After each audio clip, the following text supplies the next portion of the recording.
آل Pakistan local government workers federation کے مرکزی chairman Syed Zulfiqar شاہ نے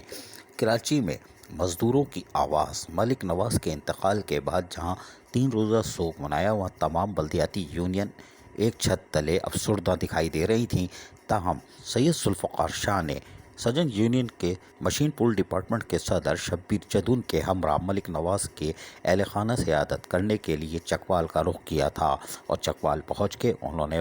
باقاعدہ ان کے اہل خانہ سے جہاں ملاقات کی تھی، وہیں ملک نواز کی قبر پر بھی جا کے فاتح خوانی کی تھی۔ بعد ازاں اپنے 6 روزہ دورے کے دوران واپسی پہ راولپنڈی میں municipal labour union C B A کی حلف برداری کی تقریب میں بھی شرکت کی تھی، جبکہ municipal labour union C B A کے جنرل سیکرٹری پادری شاہد رضا کی جانب سے ان کے اعزاز میں زورانے کا اہتمام بھی کیا گیا تھا، جس میں صوبائی چیئرمین غلام محمد ناز نے بھی خصوصی شرکت کی تھی۔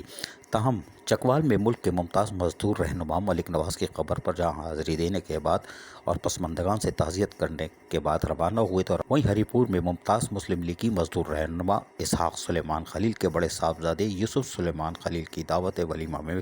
ان کے آبائی گاؤں چٹی پنڈ میں شرکت کی تھی۔ بعد ازاں all Pakistan local government workers federation کے مرکزی چیئرمین سید ذوالفقار شاہ راولپنڈی سے روانہ ہو کر کراچی کے لیے روانہ ہوئے، جہاں ان کو رخصت کیا گیا۔ All Pakistan local government workers federation کے مرکزی چیئرمین نے 6 روزہ دورے میں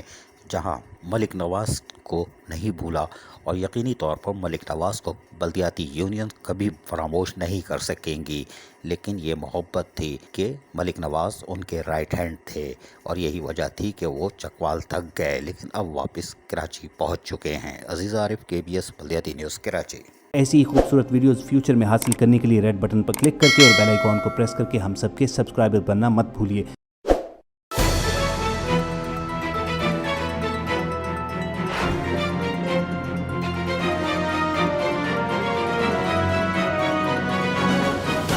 KBS بلدیاتی نیوز۔